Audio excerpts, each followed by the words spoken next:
Tudo bem com vocês? Descansaram? Recarregaram as baterias? Afinal, Eu ainda tô conectado. Oi, amor? Eu ainda tô carregando ainda. Tá ainda, né, João? É assim, porque tem a de celular que recarrega rapidão e tem alguns aparelhos que demoram um pouquinho mais para carregar, né? Tem uns assim que precisam de mais tempo, tipo uma férias inteira, tipo 2 meses, mas tudo bem, vamos lá, bora lá. E aí, ficaram felizes com o nosso provável retorno, vamos pensar assim. Ela ainda tem alguma coisa, né? Tem chão. Todos voltam, como que vocês estão?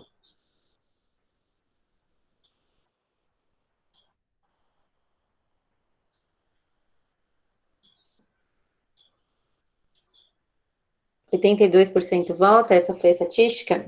Não volta? Então, essa semana eu li uma reportagem de uma escola que abriu, né, ela já está aberta, inclusive, e foi um aluno apenas na sala de aula. Né, então, assim, a escola tem um investimento gigantesco, porque praticamente foram criados estúdios nas salas de aula, né?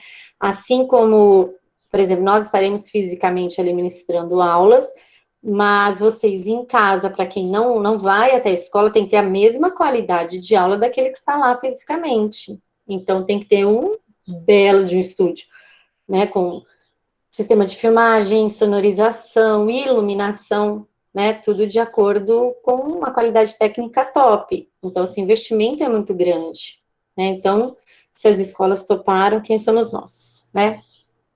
Queridos, a prof vai pedir um favor a vocês e também até testemunhar.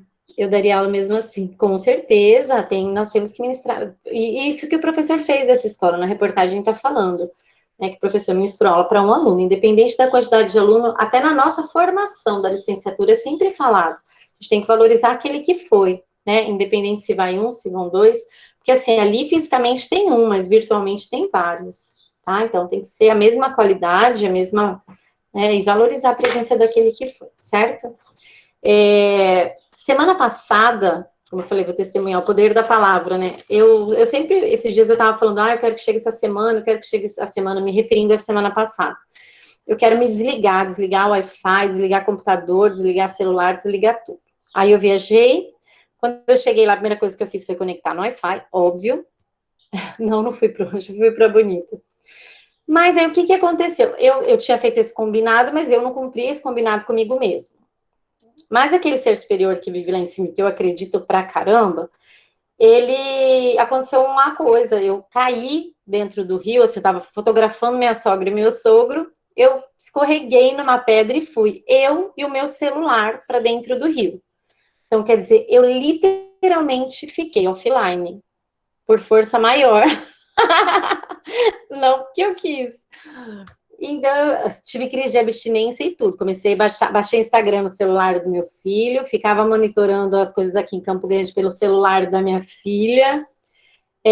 Literalmente, por um escorrego, né? Por uma escorregada. E assim, baixinho, foi muito doido o negócio. Eu falei, gente, tudo isso que eu pedi a Deus. Ai, eu quero me desconectar, eu quero desligar. Mas eu cheguei lá, a primeira coisa que eu fiz foi conectar no Wi-Fi, querer buscar responder coisas de trabalho ainda, não desconectei coisa nenhuma, mas acabei tendo que me desconectar por força maior. Só que, com tudo isso, eu não recuperei agora, você pediu, agora vai desligar. Mas, por exemplo, eu já peguei meu celular ontem, ficou um pouco caro para arrumar, consegui recuperação, graças a Deus, para um celular novo, mas eu não consegui recuperar as mensagens da semana passada. Então, eu preciso que vocês me enviem as atividades da semana passada. Quem me enviou? Porque eu cheguei de viagem na sexta, já conectei o WhatsApp no celular emprestado da minha filha. Se foi só uma pessoa que me enviou, Henrique, beleza, me envia novamente. Só peço isso para vocês, tá? Dessa semana, eu tenho, tá? Eu tô com o celular aqui. Hoje eu vou passar para o outro celular o restante, tá bom? Mas se você me enviou semana passada, peço que me reenvie hoje, ok? Eu não quero te prejudicar por um acidente. Por um mergulho básico. Gente, e era essa altura aqui, a bobeira. Bati água na canela. Mas foi um escorregão na areia. Da pedra, a areia que estava em cima da pedra. Mas amém. Né? As coisas acontecem assim para mostrar pra gente que a gente não tem o controle de nada. E pediu, tá pedido. Por isso que eu falo, presta atenção no poder da palavra. Quando você pede, pensa bem antes de pedir, tá bom? Fechou? Tudo bem? Então, se foi só uma pessoa que enviou, beleza, Henrique. Mas, bora lá. Queridos, hoje nós vamos falar mais... Ó, semana passada, nós vamos começar hoje o livro 4, tá? Apostila 4 de vocês, ok? Eu vou espelhar, a gente vai conversar um pouquinho. Ele retoma, na verdade, algo que a gente já conversou, né? Algumas técnicas falando sobre a leitura formativa, mais sobre análise de obra de arte, entender o que é um sistema formativo, iconológico, sociológico. É algo bem profundo. Eu acho interessante o material de vocês, porque embasa bastante, por exemplo, uma visita no museu. Eu sei que hoje nós não temos essa possibilidade. Inclusive, esse ano eu tinha como uma proposta levar o pessoal para a Bienal de São Paulo. E não rolou, né, por força maior. Mas, assim, é interessante quando você vai visitar uma exposição e você vai com fundamentos, com argumentos, você não chega lá vazio. Ah, eu gostei dessa obra. Por quê? Ah, sei lá, eu gostei. Somente uma leitura estética, né? Não, eu gostei, porque ela é uma obra iconológica, ela tem uma história, ela é social, ela tem um cunho filosófico, reflexivo. Então, assim, você indo com argumentos, você indo com conhecimento, acima de tudo, é muito mais interessante, ok? Alguém quer falar algo? O que a Fernanda escreveu? Ah, a pessoa que mandou? Ok. Qualquer coisa, Henrique, reenvia você para mim, fazendo favor, amor. Tá? Que eu já salvo aqui. Fechou? Deixa a prof achar a janela que tá aqui. Obrigada, coração. Deixa eu só abrir novamente aqui.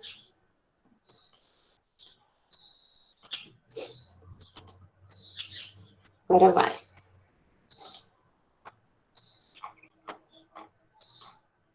Só um minutinho, tá? Que eu vou voltar no início da apostila. É que eu estava vendo algumas coisinhas lá embaixo, até ele voltar, ele está carregando, tá? Só um minutinho. Todos vocês pegaram a apostila 4? De artes é a mesma apostila para inteira.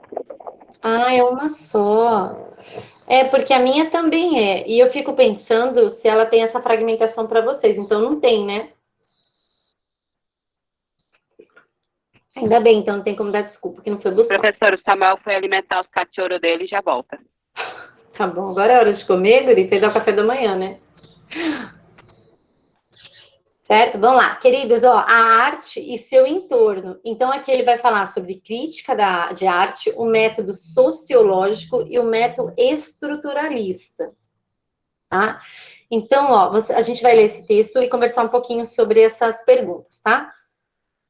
Na atualidade, ao visitante assíduo de exposições e bienais, já não lhe causa espanto deparar-se com obras criadas com materiais e formatos diferentes. No entanto, a maioria do público sente-se intrigada ou até mesmo insultada com proposições dessa natureza. O que fica perceptível é o despreparo e a desinformação, sintomas de uma formação em arte carente de ferramentas primordiais para o acesso à história da arte e, consequentemente, o que se apresenta no momento atual. Dessa forma, a comunicação com a obra passa a necessitar de mediadores, o que se apresentam na figura do quê? Dos curadores, dos textos vinculados à exposição e das ações educativas desenvolvidas em centros culturais que abrigam mostras de arte contemporânea. Quando você vai a um museu, é comum. Se eu vou com um grupo de alunos, sempre tem alguém do museu que faz a mediação da exposição. Seja ela uma exposição permanente, que já está no museu, obras de artistas variados, que já faz parte da coleção do museu, ou se é uma exposição itinerante, se é uma exposição salas de artistas, certo? Sempre tem alguém, por exemplo, quando eu levo vocês, ainda não levei vocês, mas já levei alunos aí do referencial ao Marco, Museu de Arte Contemporânea. Então, sempre eu agendo, e nesse agendamento eu explico a quantidade de alunos, e eles disponibilizam alguém para explicar. Essa pessoa, o que ela faz, qual que é a função dela, em termos de mediadora? Ela conhece tudo que está no museu, tanto as obras que faz parte do acervo do museu, ela vai te falar sobre esse acervo do museu, e ela vai te falar das salas. Por exemplo, tem uma sala que é da Mariana Ardinet, Tem outra sala que é do artista Leonardo Mareco, tem outra sala que é do Evandro Prado, estou falando de artistas daqui, tá? Só para dar um exemplo. E nessas salas, antes de abrir a exposição, o mediador do museu, ele tem que estudar, mas quem passa esse conteúdo para ele é o curador. O curador é como se fosse o empresário do jogador de futebol, eu vou mais ou menos aí, ou do artista, tá? Do cantor, ok? É quem faz o meio de campo, tá? O artista, vou dar o Evandro Prado.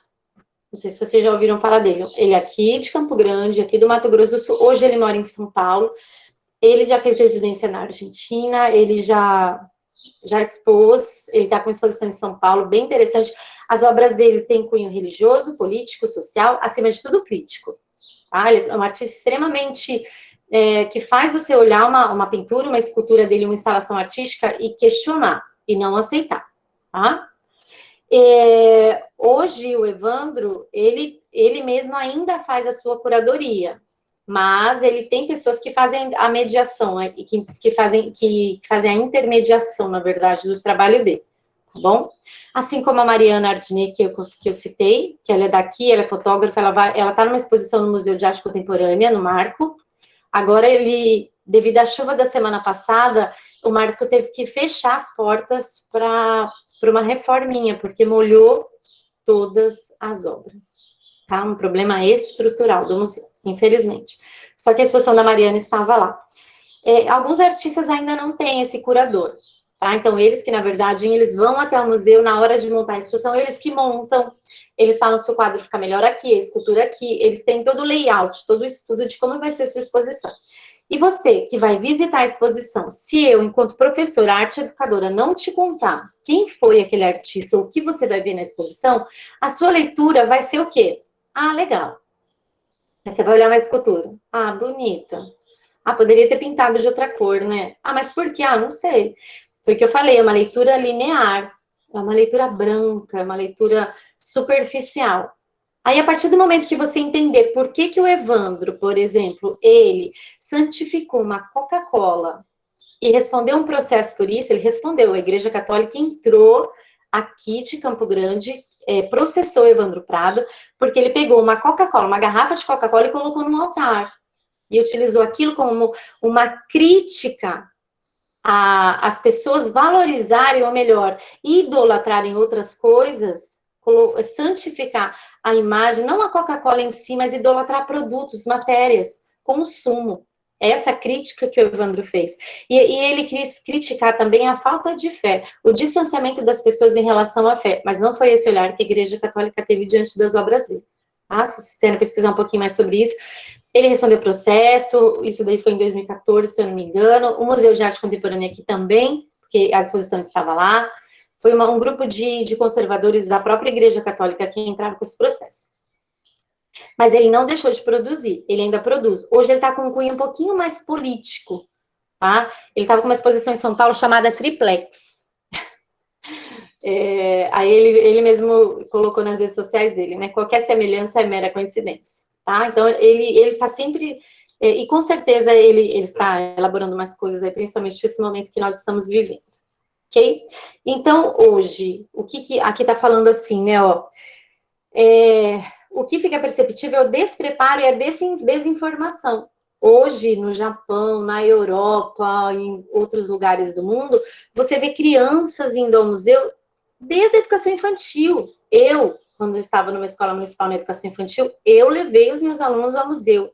E levo, e valorizo, e tem que ir, mesmo o museu não tendo cara de criança. Porque o museu é aquilo. Vai, você só pode olhar, você não pode tocar. Agora, pensa uma criança de 4, 5, 6 anos não podendo tocar. Eu até cheguei a conversar com uma pessoa que estuda museologia e falei para ela que faltam museus com carinhas de criança. As crianças precisam do museu, mas o museu é uma forma mais sinestésica, mais lúdica. Elas precisam tocar. Por exemplo, elas precisam ver um Kandinsky, né, aquela abstração, e reconhecer o que ela produz. Mas como? Só olhando? Não. Ela precisa cheirar, ela precisa tocar, ela precisa se molhar, ela precisa sentir. Né? Então, faltam nos museus uma linguagem mais lúdica. Tá? Mas enquanto eu estava na educação infantil, eu tive a possibilidade de levar os meus alunos, porque essa educação artística, tem que ser desde a educação infantil, o que o brasileiro não tem esse pensamento artístico, ok? Com qual tipo de obra você tem mais facilidade para interagir? Obras em que já compreende tudo rapidamente ou obras que precisa se relacionar mais tempo com elas para aprender o que significam? Quem quer responder, por favor?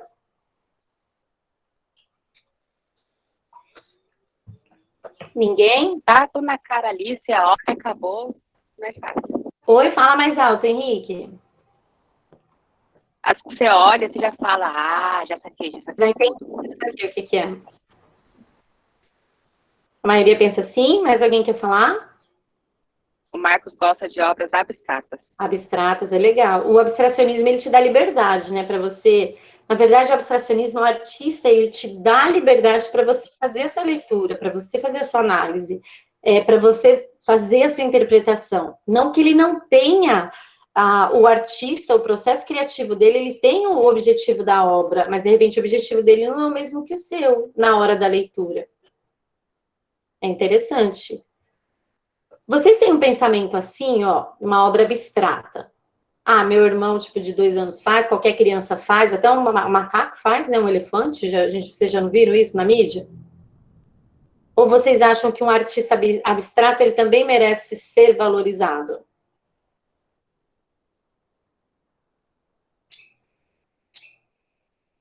Ai, gente, fala comigo. Samuel falou Hã? o pai também falou que merece ser valorizado. Uhum. Mas alguém quer falar? Será que tem alguém comigo, gente? Só Henrique e o Marcos? Professora, eu acabei de Samuel e o pai estão comentar. falando. Não, você, Chuchu, sim. Eu perguntei se é só vocês que estão comigo. Quem mais falou?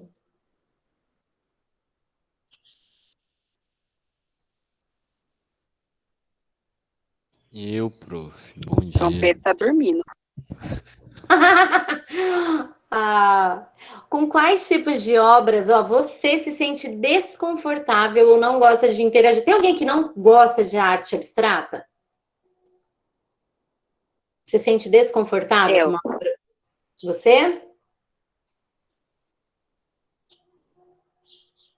Por quê? Sei lá, parece ter um sentido assim, tipo, você vê as outras obras que eu gosto, elas têm como que fala? Você vê um objeto que é uma referência e você tem que entender aquela referência. A arte abstrata não parece assim, um fixo, sabe? Não tem algo que você olha certinho. Eu entendi. Na verdade, é exatamente essa a proposta dela, né? Eu acho que o hiperrealismo sei Eu lá, me sei, eu não gosto assusta. da proposta. E aí varia de cada um, né? Tem gente que olha para uma obra abstrata e tem vontade de arrumar todas as linhas para deixar certinha. Agora tem gente que já gosta daquela loucura, né? Daquela bagunça, daquela abstração. Né? E vai muito de pessoa para pessoa. Porque o que a gente sempre fala, o gosto não adianta, é pessoal. Ele advém, assim como fala a filosofia. Ela tem esse embasamento científico? Ela tem. Mas você pode gostar simplesmente porque você já desenvolveu algumas características que te levaram a esse gosto. Ou gosta de uma obra abstrata, ou não gosta. Mas hoje você pode não gostar. Mas futuramente você pode... Nossa, como que um dia eu não gostei disso, né? Mas por quê? Pode acontecer coisas na sua vida que te leve a mudar totalmente de opinião. Tá? Nós somos passíveis de mudança. Graças a Deus a gente não é engessado. Tem pessoas que são. Tá? Mas aí entra questões psíquicas também no meio, que aí já é uma análise um pouquinho mais profunda, ok? Você acha que a obra de arte precisa do público para existir? Ou ela só precisa do artista para criar? Professora, Pode falar. retornando na pergunta anterior, antes que Não tem fique problema. muito longe. A senhora gosta, tipo, se sente confortável vendo uma obra de, sei lá, dadaísmo? O que me incomoda um pouco, o que me incomodou, até esses dias eu estava gravando uma aula, né, lá para a sede, e eu estava falando sobre os movimentos de vanguarda, e eu falei do Duchamp, do dadaísmo, do Urinol, a fonte. E aí tem o diretor, ele perguntou, ele falou assim, o que você acha? Eu falei assim, na boa, né? Isso estava entre uma cena e outra, não estava gravando. Eu falei assim, me incomoda. Me incomoda porque, assim, o cara, ele pegou um objeto usual do dia a dia e ele quis confrontar uma sociedade em guerra, ele quis, na verdade, chamar atenção. E o dadaísmo, ele foi um movimento anti-arte. Então, em nenhum momento, ele pensou artisticamente. Ele quis confrontar e rolou, aconteceu. Né? Então, eu penso assim, o que ele, se parar para analisar, ele teve algum domínio técnico em utilizar um urinol, em mostrar para o público, ele teve algum processo criativo? Não. Ele apresentou ele para a gente numa linguagem diferenciada, ou melhor, o que ele criou? Ele simplesmente ousou. A ousadia, assim, olhando por essa análise, eu achei interessante o fato dele ousar. Se não fosse do Champ, a gente não teria o que a gente tem de arte contemporânea hoje, tá? Não teria abertura. Ele rompeu barreiras. Mas o que me incomoda é o fato dessa supervalorização, nossa, a fonte do Champ. Eu não compraria. Eu não teria. Então, assim, enquanto valor artístico, ao meu ver, não tem. Tá? Diferente de uma obra abstrata. Por exemplo, Pierre Mondrian, Kandinsky, eu já gosto. Eu já gosto de obras abstratas, porque eu vejo que teve um estímulo, tem um processo artístico ali, por mais que para alguns não pode dizer nada. Mas, às vezes, o silêncio não é importante, até o dizer nada não é importante. Por que uma obra de arte ela precisa realmente dizer alguma coisa? Tá? Mas agora o urinol, ele me incomoda, né? E, na verdade, o dadaísmo, ele vem para confrontar. A única coisa que me agrada, o que eu acho interessante no dadaísmo, foi essa ruptura, essa abertura de novos, né, dos novos horizontes, essa nova forma de ver arte. Se não tivesse, hoje a gente não teria tanta liberdade na criação. Isso. Mas em termos de processo criativo, domínio técnico, criação de novas técnicas, zero. Respondi? Sim, sim, obrigado. Tá bom. E aí, vocês acham que a obra ela precisa do público para existir ou não? Acho que não. Eu acho que sim, porque se a obra existir e não ter um público, sei lá, ninguém vai saber dessa obra e. É, depende. Eu acho que é um público não, mas uma consciência.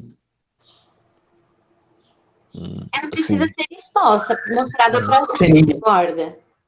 porque, por exemplo, sei lá, pinturas rupestres Aham.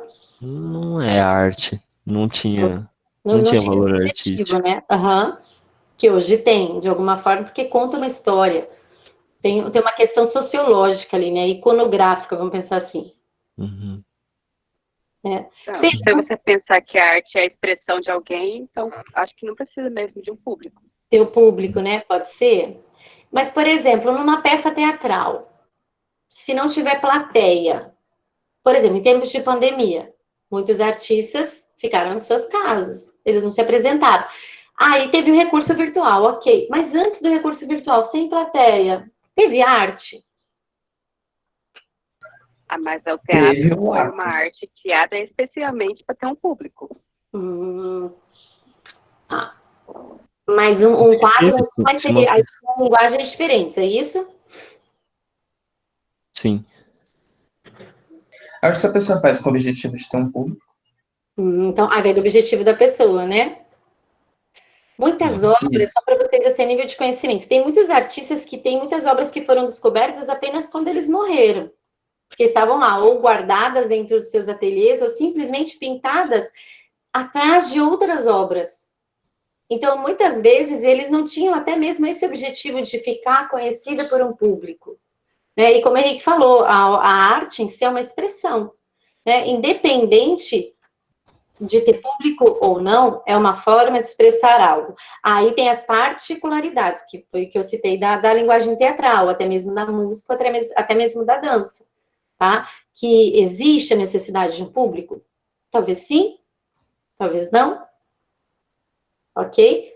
Mas a arte, ela é subjetiva, não adianta. Por que vocês acham que essas pessoas estão à frente dessa obra? O que vocês acham que elas estão fazendo? Análise. Análise, muito bom. Mas o que se analisa numa obra de arte, por exemplo? Eles estão conversando, comentando, fotografando, né? Não entendi a pergunta, prof. O que vocês acham que essas pessoas, por exemplo, vocês estão vendo ali, né? 3 pessoas em pé, um senhor do lado direito, outro tirando foto, e essas 4 pessoas no banquinho. O que elas estão fazendo diante dessa obra gigantesca? Aí, Acho que tentando entender o contexto e o que o pintor quis mostrar com essa obra. isso, tentando entender o contexto e o que o pintor quis mostrar com a obra, isso mesmo. Tá? A maioria das pessoas, a gente costuma fazer uma análise rapidamente. Eu sei, meu sonho é ir para Paris, esse sonho eu preciso realizar antes de morrer. E ir ao Museu do Louvre. E a minha meta é, em um dia, não tem como fazer toda a visitação. Eu falo que eu preciso de, no mínimo, 2, 3 dias. Mas por que isso? Porque não adianta ir para o museu e ficar correndo, porque você não faz isso que eles estão fazendo. E para quem gosta de arte, para quem pensa você analisar as pinceladas, analisar a técnica, reconhecer a história. Você olhar uma obra e falar, cara, é do Renascimento.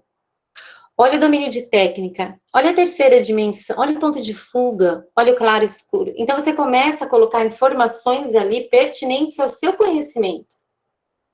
Aí você começa a analisar também as questões do artista, né? Quem foi o artista? Por que ele pintava dessa forma? E tudo isso enriquece você, ok? Tudo bem? Eu acho que você olhar uma obra, tipo, do Van Gogh, pá, deve ter todo um cargo emocional que ele transmite ali que, tipo, a gente não consegue pegar pelo computador. De jeito nenhum. Eu falo isso assim eu fui a uma exposição do Pablo Picasso. Eu sou uma fã de carteirinha do Pablo Picasso. É uma coisa que eu gosto do artista, ele, assim como Leonardo da Vinci, tá? Ele é um artista multi. Ele esculpia, ele pintava, ele trabalhava com tapeçaria e ele produzia incessantemente. A primeira vez que eu me deparei com uma obra do Pablo Picasso, eu chorei. Eu lembro que eu estava amamentando minha filha no museu, eu amamentando ela, as lágrimas corriam e era uma coisa assim descontrolada. E eu me arrepiava inteira. Ai, eu lembro que as pessoas me olhavam, assim, eu não conseguia controlar, porque a emoção era tão grande. Tipo, pensa assim, a mesma coisa um ídolo musical, um ator, alguma coisa, você olhar na obra e você ver, cara, foi ele que pintou. Olha aqui a pincelada do Pablo Picasso, quer dizer, você tá vendo uma coisa que ele pôs à mão, ele assinou. Então, assim, é mágico. A mesma coisa você se deparar com uma noite estrelada de Van Gogh, você olhar ali e ver toda aquela perturbação emocional dele, aquela loucura. E o computador, o virtual, ele não te passa, não adianta.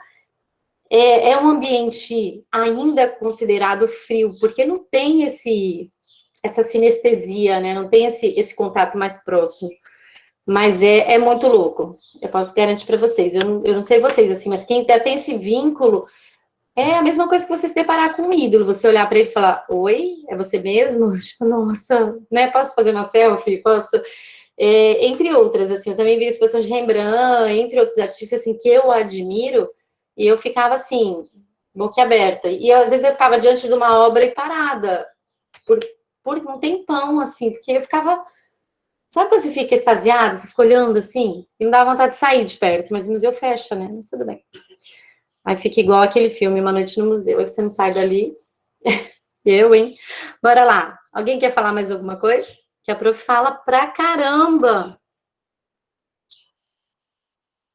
Não? Então vamos lá. Crítica de arte. Como vimos anteriormente, a arte ela pode ser interpretada de várias maneiras. Fato, hein? Uma das formas possíveis é a crítica. Vamos recordar, olha, os 4 métodos considerados diretivas fundamentais para interpretar a arte. O método iconológico, formalista, sociológico e estruturalista. No primeiro deles, conhecemos apenas 2 deles, o formalista e o iconológico, tá? Agora vamos reconhecer o método sociológico e estruturalista. O formalista e o iconológico nós já vimos nos livros, nas apostilas anteriores, tá? Mas ó, o formalista, ele tem um interesse formal diante da obra. O iconológico é uma obra de arte ela é formal, ela não tem muita informação crítica, reflexiva, nada disso. É aquilo que você está vendo e acabou, tá? Iconológico, ela tem um interesse no significado de arte, né? No que é aquilo que o artista quer passar, o que ele quis dizer. Sociológico, ele tem interesse no entorno social da arte. E estruturalista, ele tem interesse pelos sinais e códigos presentes ali, ok? Agora, método sociológico. Não é possível considerar a arte como uma linguagem isolada do mundo. Uma pintura, escultura, arquitetura ou um desenho são formas de manifestação, que além de estéticas, são também fruto de uma atividade humana de uma sociedade. As formas em uma obra de arte são equivalentes estáticos de uma realidade, são representações do mundo natural, e que as envolve. Esse visível plástico, gráfico, expressivo, possui antes de sua aparição a percepção e a ação do ser humano em que vive em uma sociedade de forma coletiva. É lógico que a obra de arte traduz apenas um instante do mundo observável, que é muito mais dinâmico que uma simples organização formal, redimensionada para o espaço expositivo. A obra nunca traduz a potência do ato observável em loco. Ela é sempre uma aproximação. E por ser uma aproximação, ela traduz a visão de um agente do mundo para o próprio mundo. Em outras palavras, depois de idealizada e feita, a obra de arte torna-se um produto social. Nenhum artista cria uma obra de arte apenas pelo seu mero deleite. Esse agente da cultura organiza seu pensamento em pesquisas teóricas e práticas, com maior ou menor grau de interesse, mas sempre com foco no objetivo de afetar outro sujeito do jogo comunicativo. Alguns teóricos acreditavam que a arte poderia ser um movimento libertador, no qual o artista e a sociedade estariam livres de utopias e condicionamentos politicamente corretos ou socialmente corretos. O artista seria capaz de, a partir da fruição da arte, da revolução, do confronto e da luta, transformar a sociedade, no caso do dadaísmo, tá bom? A sociedade vive em constante desalinhamento social, repleta de conflitos que influenciam diretamente a força de trabalho. É graças a essas turbulências que existe a transformação e evolução social. Se apenas os fatores visuais fossem levados em conta em uma obra de arte, se só aquilo que é observável estivesse em jogo, não haveria uma mais-valia para a sociedade. Se não há conflito, não há pensamentos opostos. Não há crescimento, não há vida, não há arte. Segundo Durkheim, os fatos sociais não são passíveis de serem observados diretamente. Para o sociólogo, esses fatos são invisíveis e intangíveis, não podem ser mensurados ou analisados a partir de tentativas de expressão, ou pelos efeitos que afetam a sociedade. A sociologia da arte tem como objetivo principal aferir a interação e a inter-relação da obra de arte com seu entorno sociológico. Então, tá aqui, artista, obra de arte, público e sociedade, tá? Agora, o método estrutural. Então, nós falamos do método sociológico. Então, o sociológico ele tem a ver com a vida da sociedade, tem a ver com tudo que acontece na sociedade, e ela vem realmente para chacoalhar. O dadaísmo é puro método socialista. Porque aconteceu algo, eu preciso fazer algo, então eu uso a arte para expressar alguma coisa, tá? Então, ali o artista ele tem esse objetivo, ok? Agora, o método estruturalista. Tinha como propósito o estudo de qualquer língua, um sistema no qual cada elemento só poderia receber uma definição, quando relacionado de forma equivalente ou de oposição com os demais elementos. Embora tenha sido dos mais utilizados para análise da língua, cultura, filosofia e matemática, o estruturalismo não pode ser chamado de escola, com autores pré-estipulados. Como um todo, o estruturalismo tem o propósito de estudar as relações inerentes das estruturas e, dessa forma, buscar o significado cultural. Existem várias práticas, fenômenos que possuem a função de sistema de significação. As práticas possíveis de serem analisadas com o método estruturalistas são muito amplas, variando de jogos de videogames a ritos religiosos. Segundo alguns estruturalistas, os antônimos formam a base de qualquer estrutura sociocultural. Assim, a cultura poderia ser interpretada como um processo dialético, formado por tese, antítese e síntese. Dessa forma, é possível dividir uma obra de arte em dois planos distintos, ou seja, plano de expressão e plano de conteúdo. Por planos de expressão, entende-se todos os elementos que constituem a obra, tá? Que é o ponto, linha, formato, forma, textura, cor, que são os elementos da linguagem visual. É como se fizesse um escaneamento visual. Esse escaneamento seria composto de etapas da percepção da obra, como um todo na busca da formação do sentido. Agora, o conteúdo é aquele que contém a significação da obra de arte. É nele que se encontram todos os significados, que, quando agrupados, resultam na significação da obra. Dor, raiva, saudade, fome, agonia. Então, o estruturalista, ele tem essas informações, tá? É uma informação como... praticamente a obra, ela te remete a essa estrutura formal, ela te dá elementos muito explícitos sobre ponto, linha, formato, forma, superfície, cor e luz. E ela também tem o conteúdo, ela também te causa alguma coisa. Vou voltar agora em vocês. A nossa aula vai até que horas mesmo? Alguém pode me informar?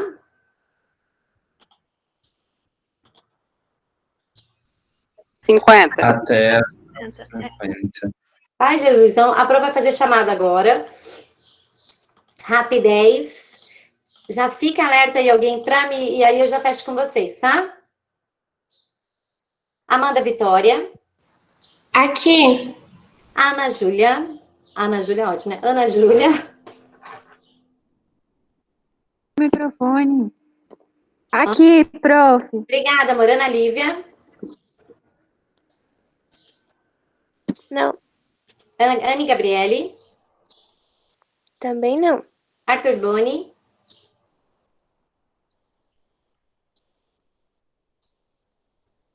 Beatriz. Bruno. Oiê. Obrigada, Briane. Tá no chat. Ok, Caio Lucas. E Obrigada, Daniela.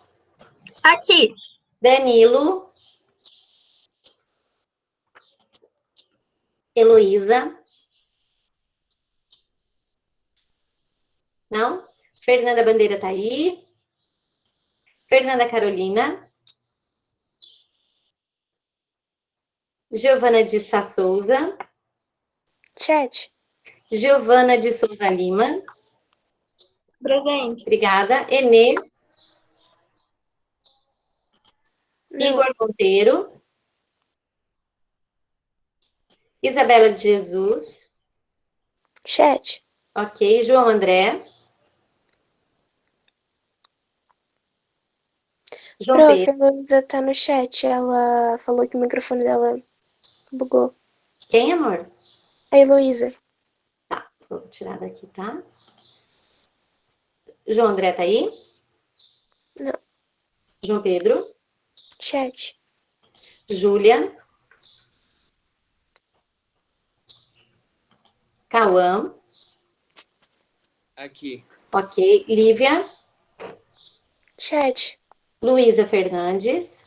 Presente. Marcos Vieira. Chat.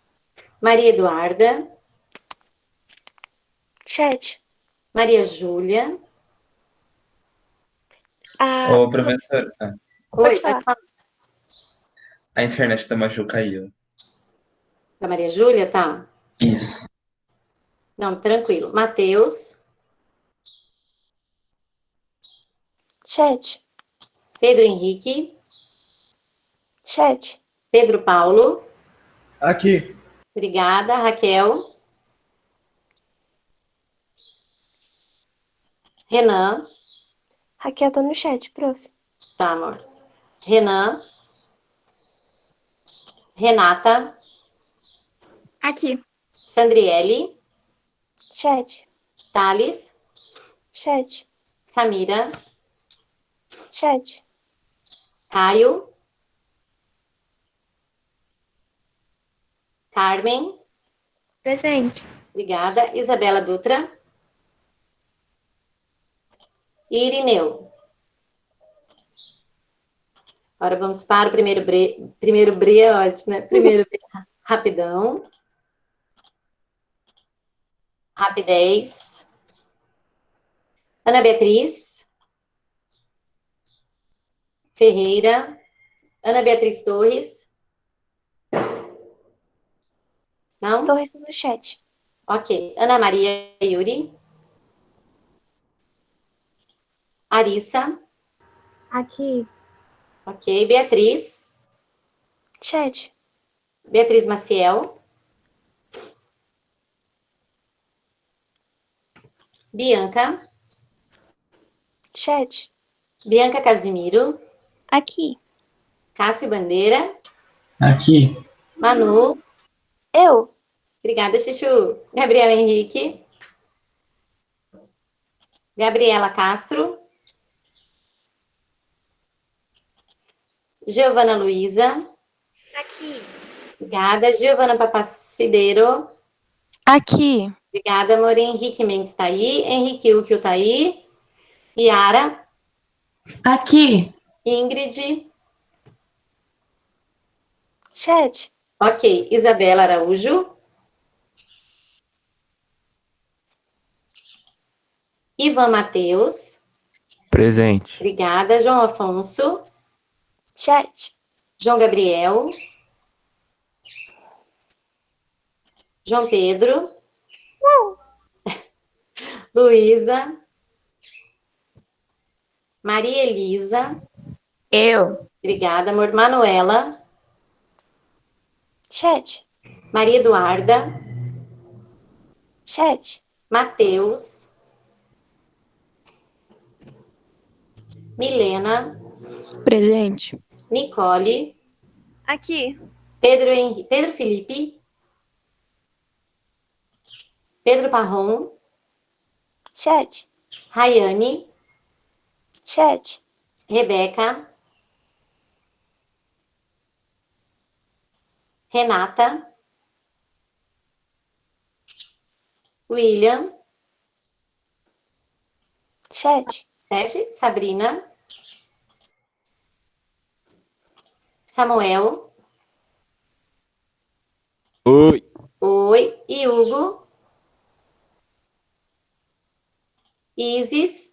E Hugo tá no chat. Ok. Isis. Yasmin. Chat. Ok. Meus amores, ok, Yasmin, a prof essa semana não tem atividade, peço quem me viu semana passada, ok, Isis, semana passada, a prof vai arrumar aqui, semana passada, fazer o favor de me reenviar, né, segundo o Henrique fez só uma pessoa, semana que vem a gente se fala e provavelmente na outra já estamos fisicamente, para quem vai, né, vamos nos ver, para quem não vai, nos veremos aqui virtual. Um beijo no coração e boa aula. Bom final de semana, né? Estamos perto já do final de semana. Beijo, vão com Deus. Tchau, prof. Muito Tchau, obrigada. meu amor.